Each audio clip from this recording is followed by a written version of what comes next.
Welcome to a very special Shot in the Arm podcast episode coming to you from Johannesburg, Josie. My name is Yvette.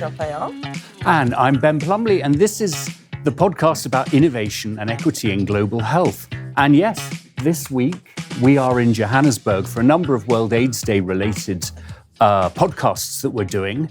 And Yvette, we've got a fantastic backdrop here of a beautiful downtown Johannesburg, including, by the way, the Mandela Bridge, which I absolutely adore as a piece of architecture.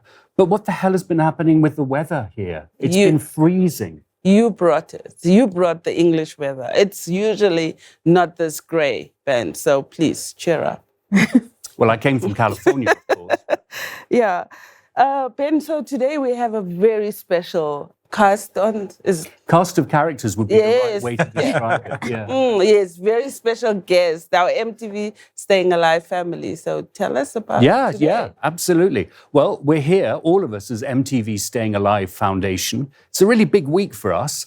And we have a mixture of board members and senior staff. But let's kick off with Monde. And I'm blocking on your surname, Twala. Monde Twala. And I was practicing this. Monde, you are basically the SVP and the general manager of Paramount in Africa. Can you say a bit about what you do? What do? I do quite a lot. So I wear a couple of hats, and I'm different characters depending on the time of day you catch me. But what I really do is I'm in the content business, television. We obviously run Paramount Africa, which has, it's an entertainment platform, entertainment network across channels like MTV, MTV Base, Comedy Central, BET, the Nickelodeon channels, Nicktoons, Nickelodeon, Nick Jr., and we work across the continent. We obviously, Paramount is a global business, but I obviously look after the business here in Africa. We've got offices here in Johannesburg and strategically in Nigeria in order to be able to access the rest of the continent. Really what we do is we entertain. We are about culture. We are about the youth and impact, using our platforms for good, leveraging the power of content, the power of creativity, the power of collaboration and partnerships to really make sure that we can really just reimagine, a new Africa, progressive Africa, that is driving content for the youth, by the youth, content for the culture, by the culture, and taking it to the world. Yeah, and I think you are providing content that is going to be much more exciting to us in those northern, colder climates. So we're also joined by, I have to say, my partner in crime as co-chair of the MTV Staying Alive Foundation, Stephanie Ndlovu, or Stephanie Sandoz. You can find her on all social media. Steph, you are an interesting one because you have a long history with MTV Staying Alive, but you're now a personality. You and your husband have your own very successful YouTube channel. Yeah. What are you up to these days? These days, besides being a mom. And being a mum. Feels like a full-time job. But besides that, like you say, my husband and I, we content creators. We have our own YouTube channel, but we also have a production company. So we do a bit of production work. Still doing some acting. And I think I just have my hands in, number of plates. Yeah. We've been doing a lot of meetings by Zoom, so it's great that we're actually sitting next to each other. Yes. And we have discovered that your baby and my pug, the Instagram sensation, #CrazyEddieThePug, set each other off. Yes, because every time we meet and then Roo starts, acting up the minute I have a Zoom meeting, and then your pug also starts, and then they kind of fight, for Zoom fight. Yeah, and you just hear like, yeah, it's fun times. Yeah, fun times. And last, and absolutely by no means least, we're joined by a regular of A Shot in the Arm podcast and a friend of us so deeply. It's Georgia Arnold, who's the executive director of MTV Staying Alive. Hello. Georgia, hi. Hi. I think I brought the weather with me, by the way, from London. Must be. My Uber driver told me that I like the shiny stuff. I do like the shiny stuff. The shiny stuff being... Sunshine. Oh, Yeah. sunshine. Yeah. I thought you were going to say shiny stuff as in rain, because I don't know what that is anymore coming from California. But hey-ho, on to our first area of conversation, MTV Sugar.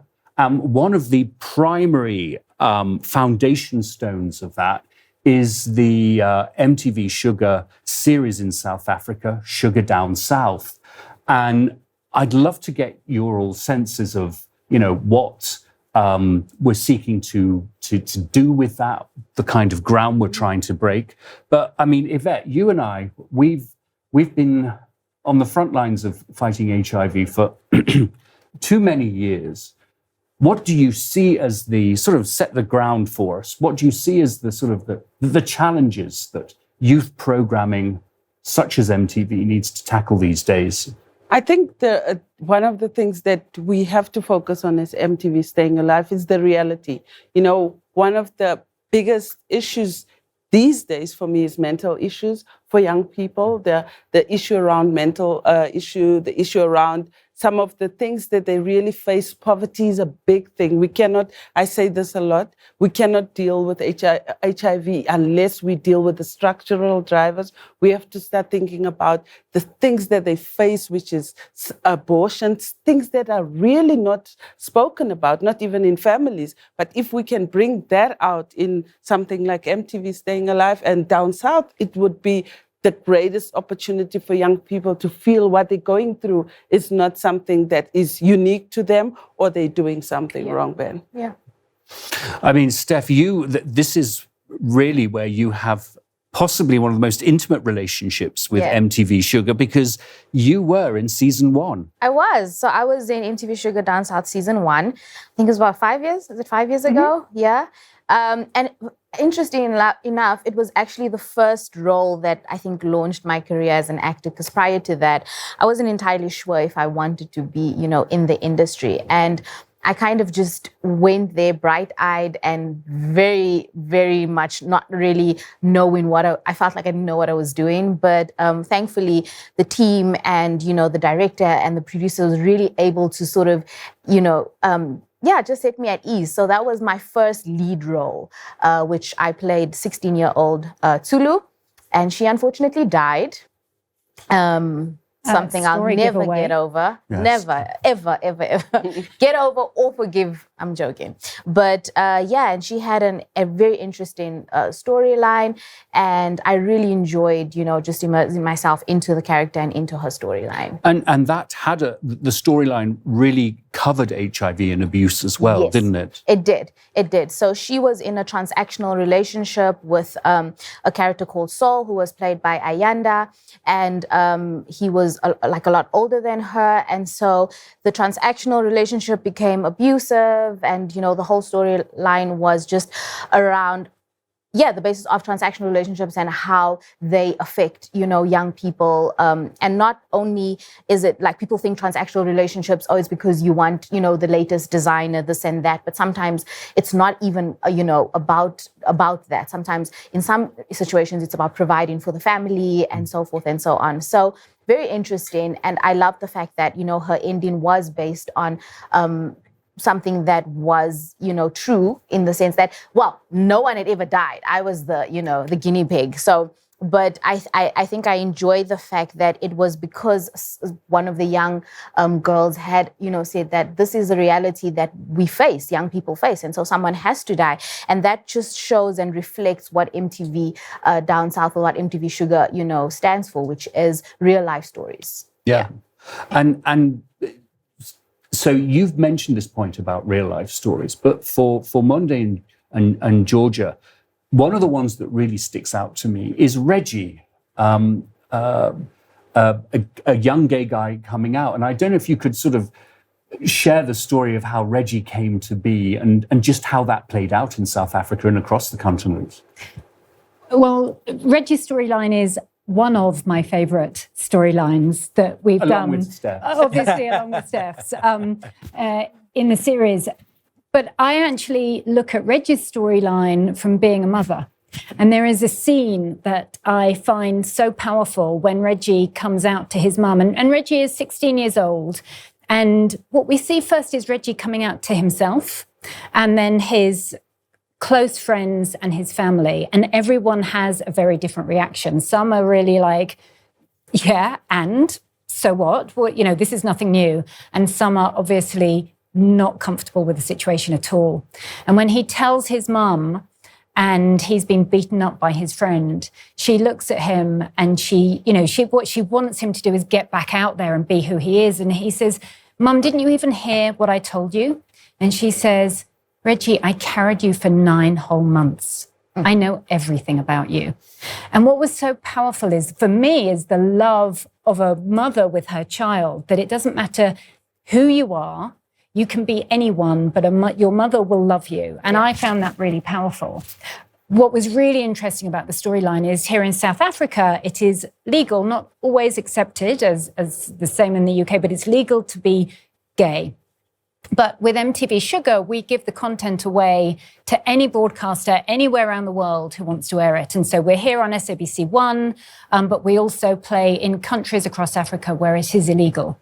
So this was really tricky for us. We had to make a decision about, did we censor ourselves or did we give options? Because it was really important to get the other messaging out there. Mm-hmm. So we created 2 versions, the South African version and the Pan-African version.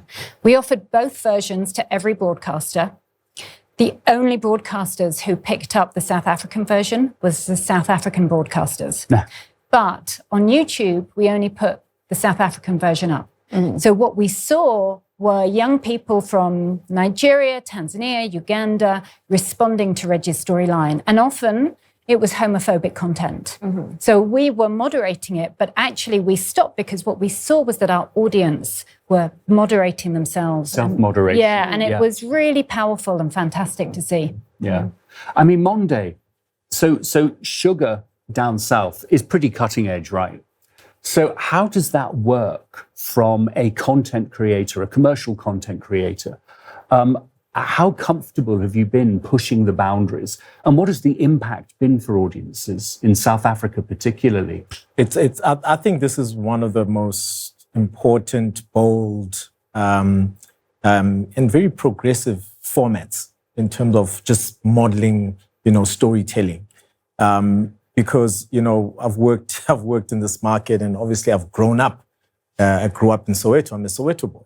Growing up in Soweto, there's many, many other Mondes out there and young kids out there in townships and rural areas who don't only watch television for entertainment. Mm. They watch television to see the world. They watch television to see themselves. They watch television for exposure to other worlds, to content, to information. So I don't think any young person on this continent is watching TV for pure content and just entertainment value alone, So, and that's the power of this project. That's the power of the Staying Alive Foundation that in bringing sugar to the fore, bringing sugar to the continent. Whether you have different versions or not, it doesn't matter, because what does matter is that a young Reggie in Kenya, in Uganda, in the rest of the continent, there's many young Reggies that are seeing themselves reflected and seeing and finding and looking for solutions on how to either come out or how to engage with their friends, their parents, their teachers, their community, and how to approach society with their challenges. And it doesn't have to be, gender issues. It could be social issues. Mm-hmm. Issues of mental health are hugely important now. We've seen the increase of suicide rates across young African males has increased tremendously. And we need to do something about that. Mm-hmm. Maybe there's a storyline, maybe there's help or self-help programs or peer-to-peer programs that come out of sugar that we can extend it out further to really, really build and inspire and shift and change and give solutions. Yeah. The beauty about a couple of years ago, I think we're in Durban, one of the World AIDS conferences in Durban. And I remember sitting in a room and we were presenting sugar. And young students I think there was a question asked around how has sugar helped you? And we had many, many young students in the room, giving us feedback in terms of what sugar managed for them, helped them. It helped them engage sex education with a boyfriend, a girlfriend, with your mom and your dad. In Black communities, not only Black communities, by the way, but predominantly in Black communities, it's still something very taboo for you to go and have a sex talk with your mom or your dad. It still happens today. I know we think life has moved on, but it still happens today, where we do have these communities that are still conservative and still holding back. And that's the power of this program. That's the power of storytelling. That's the power of storytelling and its ability to reflect the audience and also be done in a way where it's not a lecture. It resonates. It's a story. Like you read it, you can now hear it on radio even. Because we've got radio versions. And you can also watch it on TV with your mom and your dad and your boyfriend and whoever else, your brother, your sister, and have a conversation. And it drives engagement. And I think that's the power of what we've all managed to commit to. And I know as Paramount, there's something that we really are keen to continue to push and support.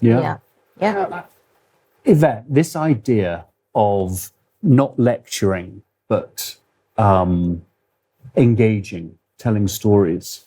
I mean, that's been really central to the way you and I have tried to build our advocacy over the years. Yes, and important that Monde mentions it. Representation, when you want to change the world, is very important. In the work that we do, representation becomes the core of how you reach a certain segment of a community or even a community at large. If the stories in MTV down south resonates with people in Africa in the south, it's because the stories are real stories. It is something that we actually can relate to. But coming back to the issue around stories, I think it's important when we do tell these stories, and I say this in my own peer education and facilitation, is that your story needs to be authentic. It needs to be real. Somebody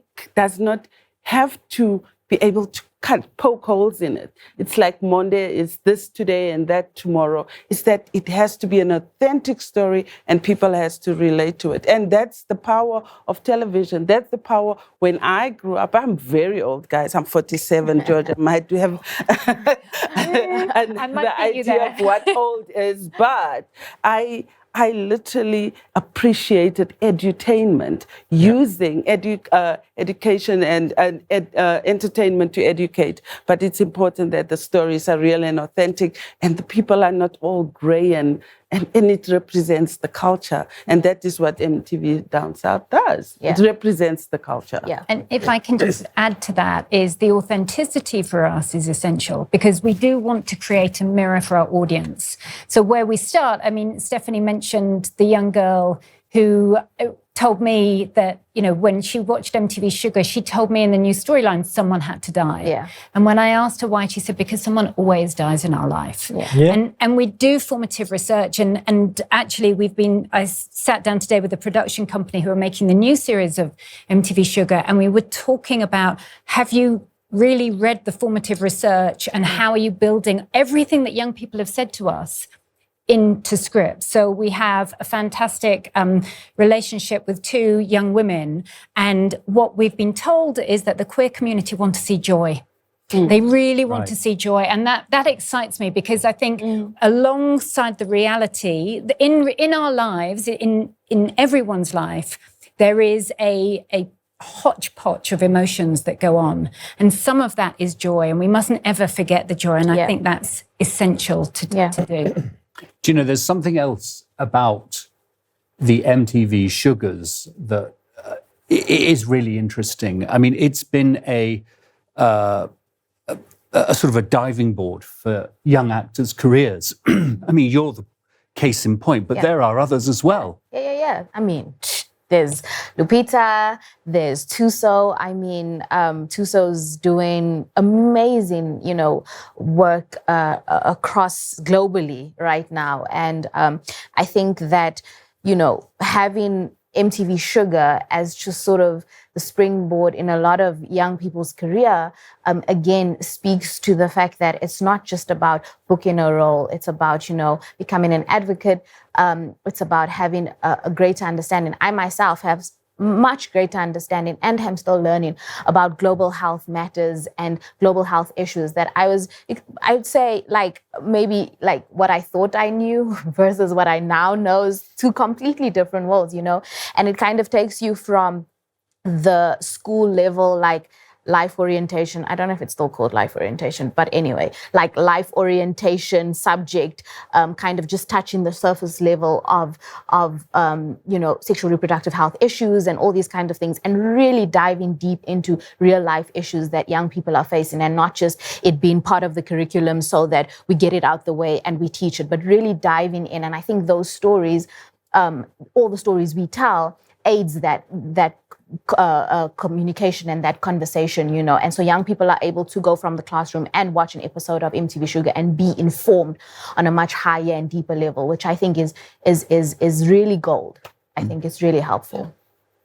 And there's another part of. Oh, sorry. I wanted to add to that there's another element of magic with the series that I don't want it to go away without us touching on it, and that is the Pan-Africanism of it, because it is about youth. It is for the youth, it is by the youth, but it is about the continent also, and about young people across the continent seeing themselves in someone else in a different country. Yeah. So what the series is also doing is also unifying young people across the continent. I'm going through a mental health issue in South Africa. I'm in Tembisa, you are in Abuja, you're watching the same series, and you're going through the same things, and therefore it's bringing us together. Yeah. And I think that's something that we also did well with the when we had COVID. Yeah. Alone Together. And the Alone Together series. Yeah. You got multiple talent from multiple markets actually, expressing what they're going through. And we're appreciating everyone's situation. Yeah. And I think that's the other magic that this series is doing. And can I add one more bit of magic? It depends. What's the magic? It's the behind the camera. Yeah. And I think that's one of the things as well with MTV Sugar over the 12 years we've been going, and MTV Shared in India, is that we really think about who our crew are as much as our cast are. Yeah. So in Nigeria, where we're filming at the moment, we have a talent accelerator program for young women. And we're trying to plug the holes where women take roles where they wouldn't normally take them. But also all of our cast and crew will go through sexual harassment training before we start filming. All of our cast will go through messaging and media training.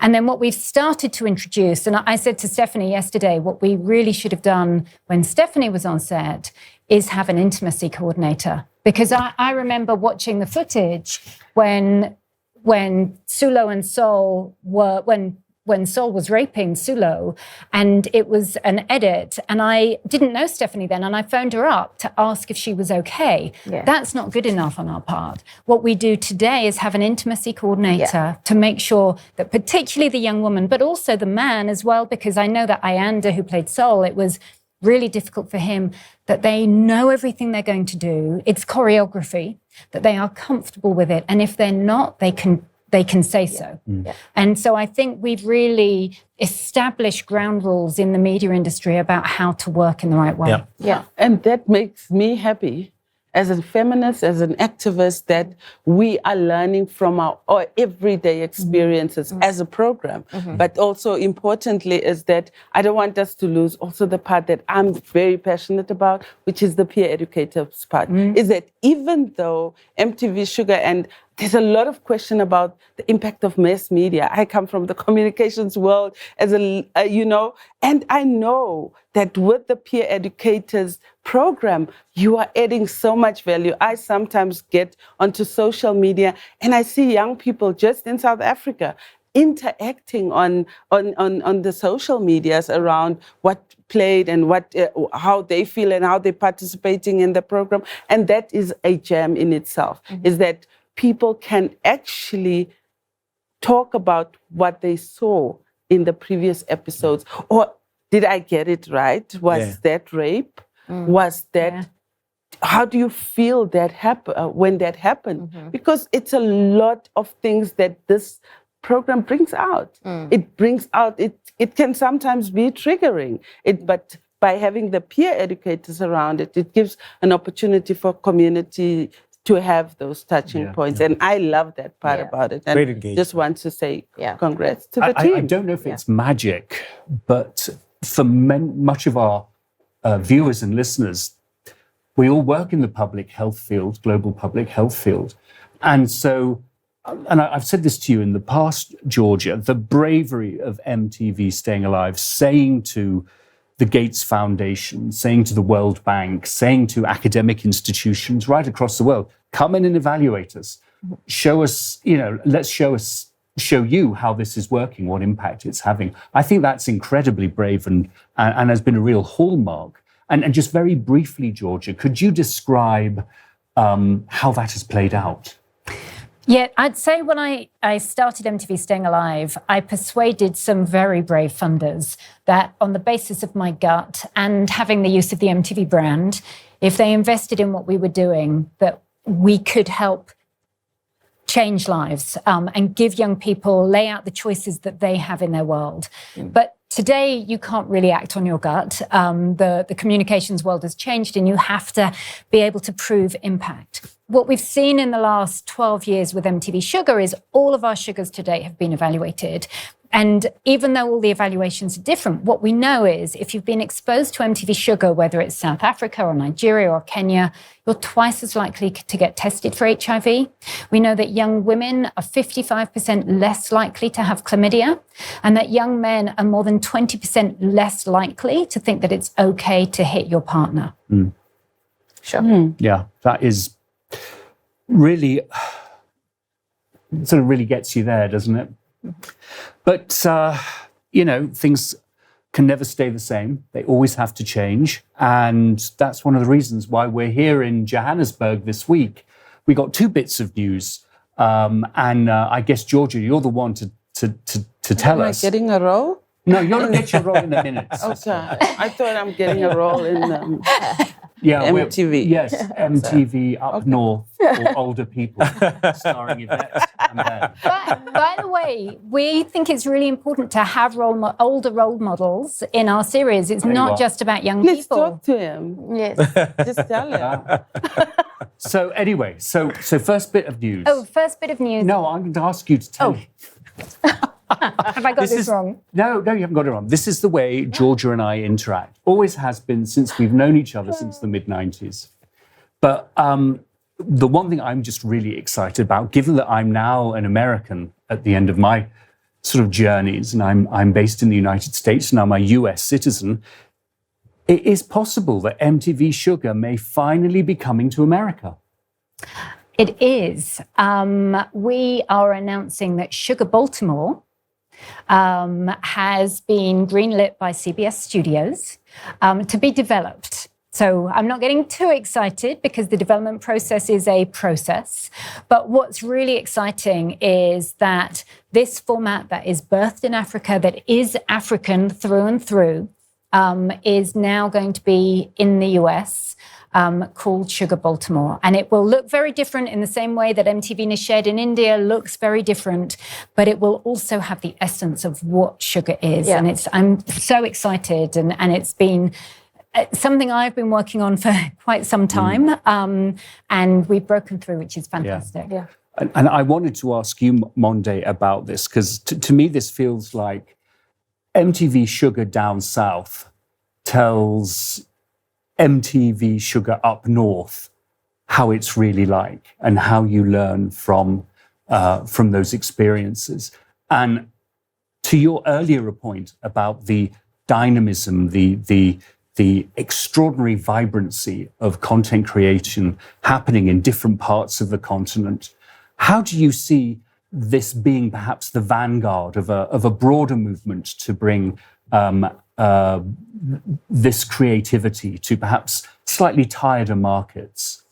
No, absolutely. I think it's part of just the journey that we all have committed to in terms of, being, creatives from the continent that are now being able to tell stories broadly to the world. I think Africa it's your time is now. I'm just thinking of that brand, Africa, your time is now. But it is truly Africa's time. We've got, great diversity in terms of storytelling. We've got deep legacy in terms of culture and heritage, that if you now look in the music space, you look at Afrobeats, you look at Amapiano, those genres are taking on the world. Those genres are being mimicked by great Hollywood and R&B and hip hop stars are now taking African culture to that level. And that's something we should embrace, because what it then does is that it creates a new opportunity of excellence for the African child. Mm-hmm. That's what it does. It showcases really the magic, like I said. It showcases our beautiful rainbow as a continent. Mm-hmm. It shows our color. And I think the time is now, because there's a lot of amazing leadership, creativity, talent, in front of screen, behind the screen. Mm-hmm. From the continent that is now doing a lot of work, in the US, in the UK, everywhere else. And I think it's just the coming of age for African storytelling. Yeah. I do selfishly, with my board hat, always say that MTV Sugar was Wakandering before Wakanda was. Yeah. Okay? And it's great. I think it's been a vision that, as a board, we've all shared this vision of how do we expand this? And I'm glad that even funders are seeing this opportunity, because there's a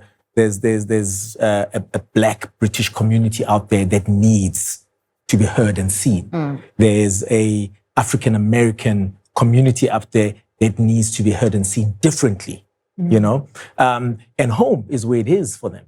So there's a lot of solutions that I think the world is looking to the continent for. Mm. Yeah. And I'm glad that we have this amazing property and model and really authenticity of storytelling and social wellness impact that we have in Sugar that is now going to touch all corners of the world, including Eastern Europe. Yeah. If there's so much in the world that I think we as Africans are able to bring to the world, and the time is now.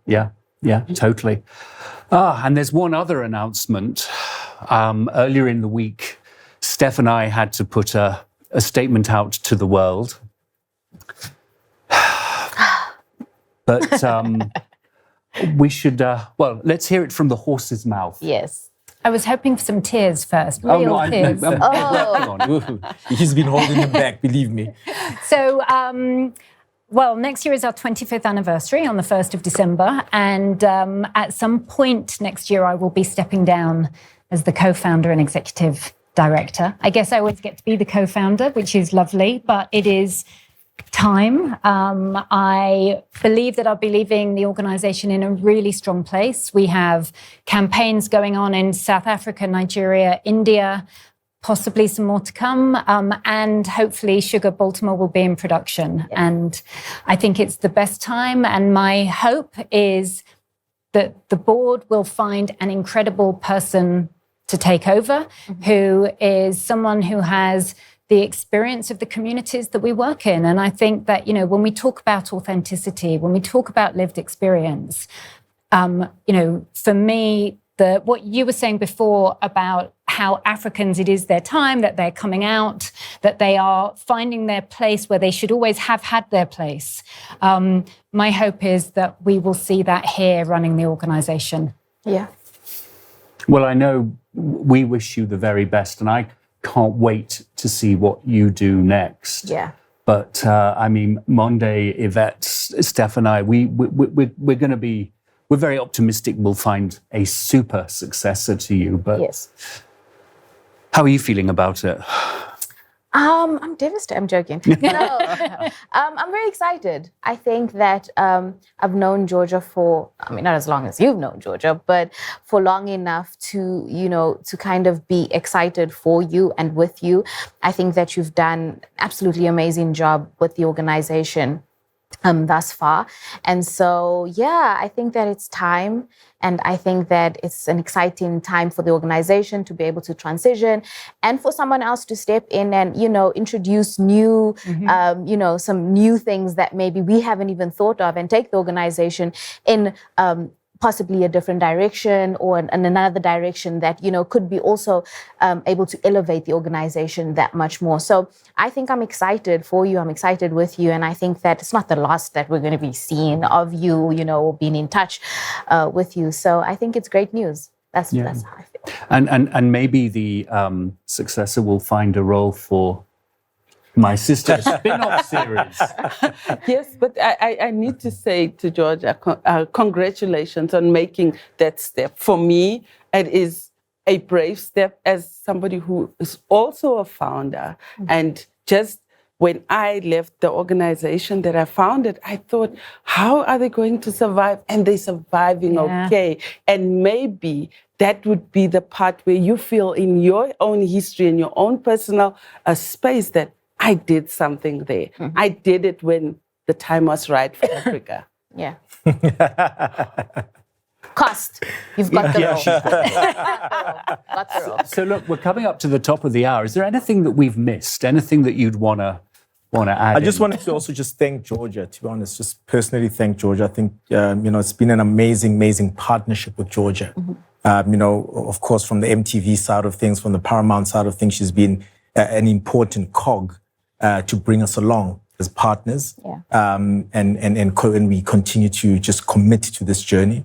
And I think similarly, all the other partners, in our ecosystem are equally, grateful, for just how you've just managed everyone over the years. And that's something we'll still continue to lean on you for.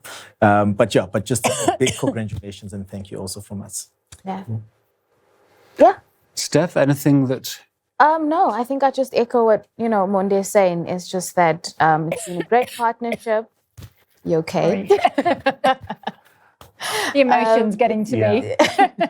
And just that we look forward to still working together in whatever ways we'll be working together. But I think, more than anything, I'm just excited to see what the organization is, like what we're going to be doing, what we're going to be getting up to, and just, take over the entire world, really. Oh, totally.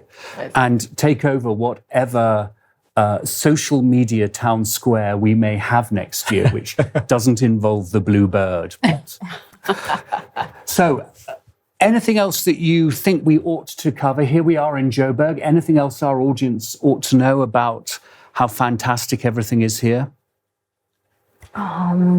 He says, looking at Steph. No, Job. He says looking at me. Actually, totally. I was going to ask you, can you recommend a South African men's aftershave? South African men's aftershave. Yes. Ben, do you really Old think you Spice. should not be asking Monde that? Well, you're the personality in the YouTube. You and your husband. I have no idea. No idea? No, but you know what? I will find out for you, and I'll make a list. I'll email you. Oh, thank you. You're welcome. Well, I'll just throw it at you then. Monday. I know nothing about aftershaves, but Steph is on the case, so that's I'm on great. it. I'm on it. Yeah. Well, But I think from my side, just to kind of wrap up on my side, is we're looking forward to a new season. I think we've got a great production partner who's going to bring new elements at play. I think the market's been waiting and hungry for another season. So it's fantastic to see that Nigeria is busy. Obviously down south is also busy. So I think there's just a lot of magic. I think to just get another season in market. So on the MTV base, MTV side of the network. We're ready to push, engage, drive engagement, and make sure that we continue to just get the work and messaging out there, and that can really reach our audiences. Yeah. And a Shot in the Arm podcast would not be complete without a pitch and a plug for Posy. Here I am wearing my fantastic Posy shirt. And here is the founder of Posy, our sister Yvette Raphael. So, yes, definitely exciting times for not only Posy, but for the fact that, like you say, Monde, time for Africa is now. I'm sitting here wearing an African clothes, made in Africa, made by Africans, made by South Africans. From head to toe. And it's exciting time. I went to New York and I refused to buy anything because I thought I'll spend it on more drip. So with that, I guess we bring the episode to a close, Yvette. Yes, a very beautiful discussion we had here, and I'm excited for what the future holds for all of us. Yes. So, well, thanks to our guests. And thanks to you for joining us. In the show notes, you'll find much more information about MTV Staying Alive, about Posy, about MTV Base, and of course, the Ndlovu's Uncut on YouTube. So with that, have a great week and a safe week, everyone.